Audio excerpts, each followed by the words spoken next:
Hello दोस्तों, आज का जो हमारा टॉपिक होगा वो वृद्धि और कमी पर आधारित कुछ ऐसे प्रश्न हैं जो प्रीवियस ईयर में बहुत बार पूछे गए हैं। ये सारे क्वेश्चन प्रीवियस ईयर में पूछे गए हैं। इन सारे क्वेश्चन को भी आज हम समझ लेते हैं। टाइप वही है जो हमने पहले बताया है, पर क्वेश्चन का पढ़ने का तरीका मतलब कहने का तरीका कुछ अलग है, लेकिन रूल और नियम हमें वही फॉलो करना है। तो शुरू करते हैं। अगर आप हमारे यूट्यूब चैनल पे नए हैं तो चैनल को शेयर और सब्सक्राइब ज़रूर कर लेना, जिस कारण आपको हर एक वीडियो का नोटिफिकेशन सबसे पहले मिल सके। और आपके लिए खुशखबरी ये है कि पॉलिटेक्निक के भी सिलेबस इंट्रेंस एग्जाम में जितने भी तरह के क्वेश्चन आते हैं उन सारे क्वेश्चन को बहुत ही जल्द 1 या 2 दिन के अंदर वीडियो अपलोड हो जाएगी। तो हमारा आज का जो पहला क्वेश्चन है, एक प्रेक्षागृह की सीटों की संख्या में 25% की वृद्धि की गई है, उसके टिकटों की कीमतों में भी 12% की वृद्धि कर दी गई है। तदनुसार उस प्रेक्षागृह की आय में कितनी वृद्धि की जाएगी? ये हमारा क्वेश्चन है। क्वेश्चन पढ़ने से दो चीज़ हमें पता चल रही है कि दोनों ही बार में सीटों की संख्या में यहाँ पर भी वृद्धि हो रहा है, और उसके बाद 12% यहाँ पर जो लिखा है इसमें भी वृद्धि हो रहा है। मतलब दोनों के दोनों कंडीशन में वृद्धि हो रहा है। तब हम करेंगे क्या? कुछ करना ही नहीं है आपको, सीधा क्या करना है, 25% है तो इस 25% को सबसे पहले हम भिन्न में तोड़ देते हैं। तो इसको भिन्न में तोड़ेंगे तो हो जाएगा 25 हो जाएगा, परसेंट हटेगा तो बटे में यहाँ पे 100 हो जाएगा, और 25 को अगर हम 100 से काट देंगे तो यहाँ पर हो जाएगा 1 और बटे में हमारा हो जाएगा 4। 25 ही कम 25 और 25 चौको 100 हो जाएगा। उसके बाद अब इस 12% को तोड़ देते हैं। इस 12% को हम भिन्न में तोड़ेंगे तो हो जाएगा 12 बटे में हो जाएगा यहाँ पे 100।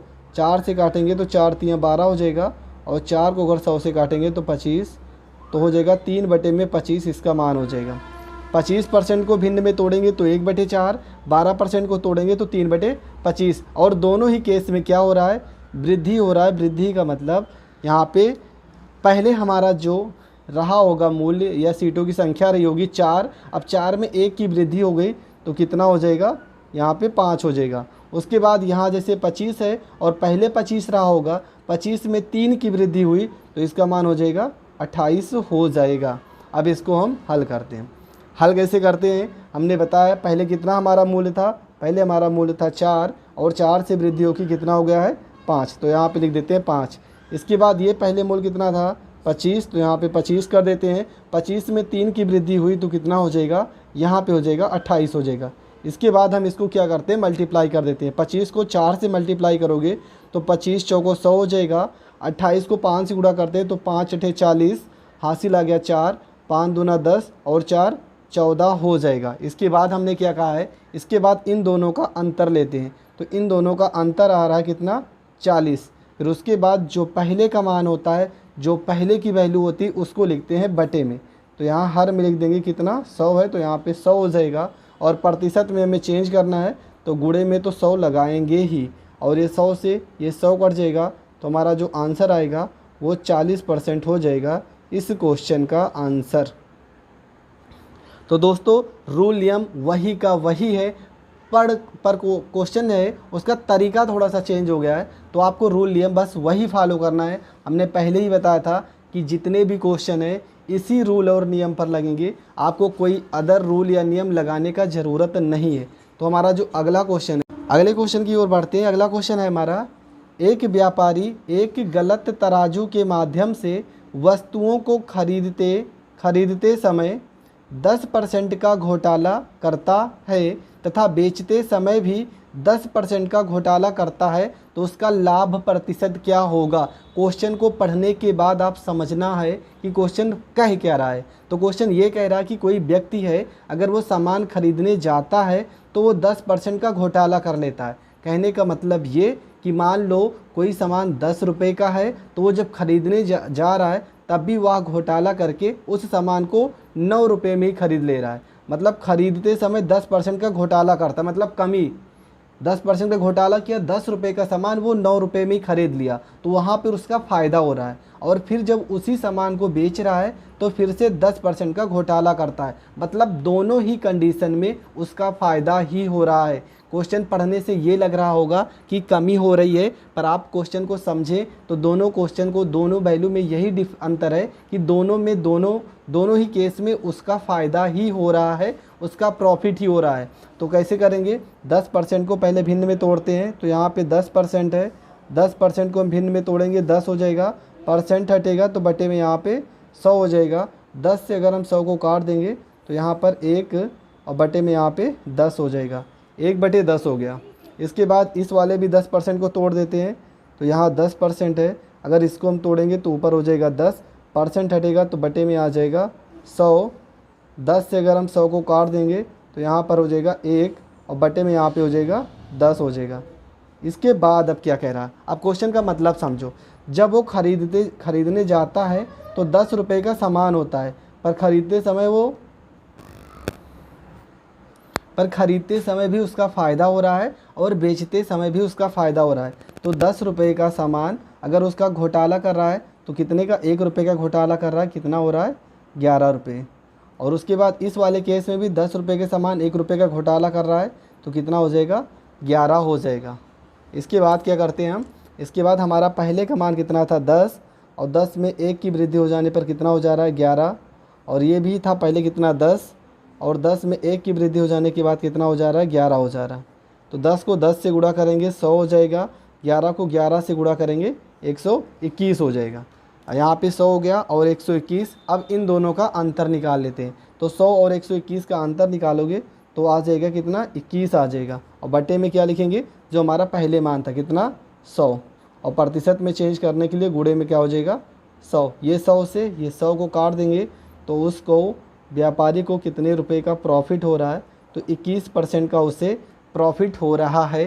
खरीदते और बेचते समय दोनों को अगर देखा जाए तब भी उस व्यापारी का प्रॉफिट हो रहा है। और एक चीज़ आप खुद सोचो, सवाल में अगर लाभ प्रतिशत पूछा है तो आपको लाभ किसी न किसी तरीके आना ही चाहिए, तो आपको लाभ ही निकालना है। अगर यहाँ पे अगर 10 से हम 1 9 कर दिए होते तो यहाँ पे 90 आ जाता, यहाँ पे 10 से 1 कम किए होते, यहाँ पे 9 मतलब 11 9 या 99 आ जाता, तो कमी हो जाती। जबकि सवाल में साफ साफ लिखा है हमें प्रतिशत लाभ निकालना है। तो ये चीज़ आपको समझना ही पड़ेगा कि सवाल में कह क्या रहा है और किस तरीके से करने पर हमारा आंसर आ जाएगा। तो बढ़ते हैं अगले क्वेश्चन की ओर। तो हमारा जो अगला क्वेश्चन है, अगले क्वेश्चन को समझते हैं क्या कहना चाह रहा है। तो अगला क्वेश्चन है, किसी व्यक्ति के वेतन को 25% कम कर दिया गया, तदुपरांत उसके कम हुए वेतन में 25% बढ़ा दिया गया। आरंभिक वेतन की तुलना में उसका नया वेतन क्या है, ये बताना है। अब क्वेश्चन में पढ़ने से ऐसा लग रहा है कि कमी हो रही है या वृद्धि हो रही है, पर क्वेश्चन में समझ तो लो कहना क्या चाह रहा है। एक व्यक्ति के वेतन को 25% कम कर रहा है, तो पहले हम इसको, सबसे पहला काम क्या होता है, हम इसको फ्रैक्शन में चेंज कर लेते हैं, भिन्न में। तो हो जाएगा 25 और परसेंट हटेगा तो बटे में हो जाएगा 100, और 25 से अगर 100 को काट देंगे तो हो जाएगा 1 और बटे में यहाँ पे हो जाएगा 4। दूसरा भी 25% की बात है तो 25% को तोड़ लेते हैं, ये हो जाएगा 25%, तो यहाँ पे हो जाएगा 25 और बटे में हो जाएगा 100, और 25 से 100 को काट देंगे तो हो जाएगा 1/4। अब समझते हैं, तो पहले वाले केस में 25% कम की बात कर दिया, तो 4 का, पहले उसका वेतन 4 रुपये था, 4 में 1 की कमी होगी तो इसका वेतन कितना हो जाएगा, 3 हो जाएगा। दूसरे वाले केस में 25% बढ़ा दिया जा रहा है, पहले उसका वेतन 4 था, 4 में 1 का वृद्धि हुआ तो 25% कितना हो जाएगा, 5 रुपये हो जाएगा।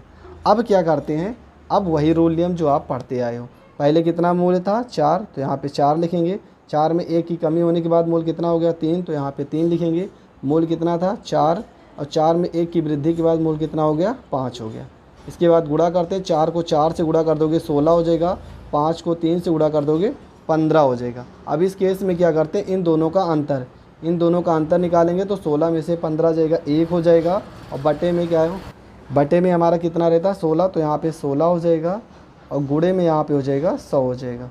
इसको सॉल्व करते हैं, 4 से काट दे, 4 से 100 को काटेंगे तो 25 बार में कटेगा, और 4 से 16 को काटोगे तो 4 चौक 16 हो जाएगा।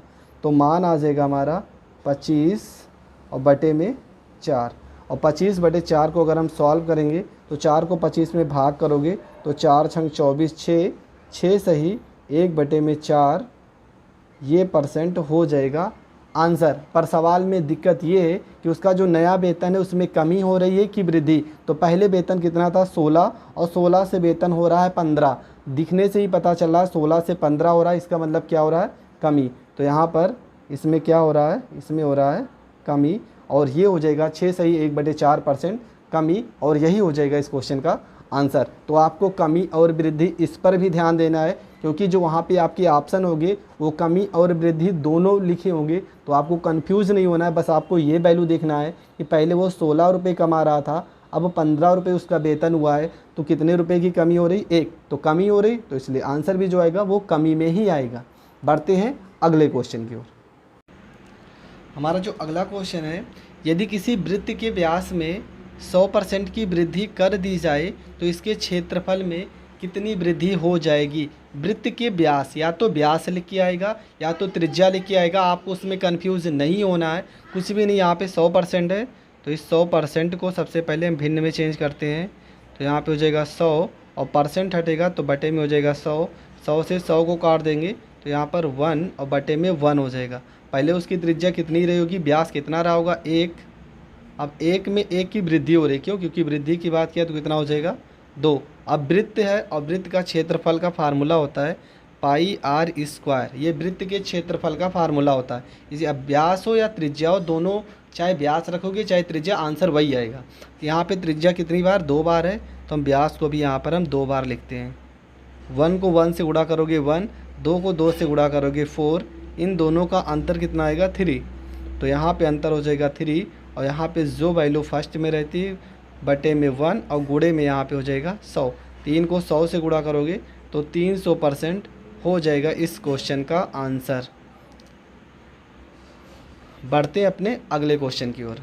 हमारा जो अगला क्वेश्चन है वर्ग का सवाल है, यदि किसी वर्ग की प्रत्येक कोर को दोहरा कर दिया जाए तो उसके क्षेत्रफल में कितने प्रतिशत की वृद्धि होगी।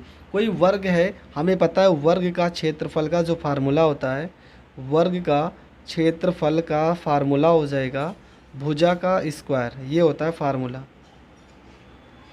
वर्ग के क्षेत्रफल का फार्मूला होता है भुजा का स्क्वायर। और यहाँ पर प्रत्येक कोर की दोहरा कर, मतलब प्रत्येक भुजा को दोहरा का मतलब 2 गुना कर दिया जा रहा। मान लेते हैं पहले भुजा कितना रहा होगा 1, अब 1 के बाद इसका अगर दुगुना करेंगे तो 2 हो जाएगा।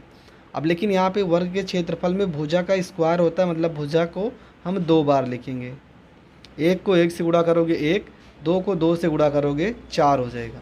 ठीक है, अब इन दोनों का अगर अंतर देखा जाए तो इन दोनों का अंतर आएगा 3 और बटे में क्या लिखते हैं, ये जो पहले हमारा भुजा रहती है तो बटे में 1 हो जाएगा और गुणे में यहाँ पे हो जाएगा 100 और 3 को अगर हम 100 से गुणा करेंगे, 1 बटे से कोई मतलब नहीं, 3 को 100 से गुणा करेंगे तो हो जाएगा हमारा 300% हो जाएगा इस क्वेश्चन का आंसर।